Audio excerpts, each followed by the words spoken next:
nosaltres us en volem fer una pinzellada. Avui us presentaré a la Heidi Lamar. Heidi Lamar va néixer el 1914 a Austràlia. Se la coneix principalment per la transmissió de ràdio per satèl·lit, que ara és coneguda com el Wi-Fi, i va morir l'any 2000. L'astrònoma i científica Dora Rubin va néixer l'any 1923 als Estats Units, Nova York, i va obtenir l'evidència de la matèria fosca. Nicolás Copèrnic va néixer el 1473 a Polònia i és conegut per haver consolidat la teoria de l'heliocentrisme, que bàsicament vol dir que tots els planetes del sistema solar giren al voltant del Sol. Curie va néixer l'any 1867 a Polònia.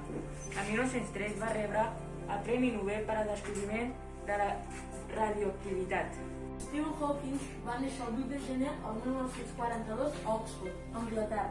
Les seves principals investigacions són els teoremes de la relativitat general i la predicció teòrica de que els forats negres emeten radiació.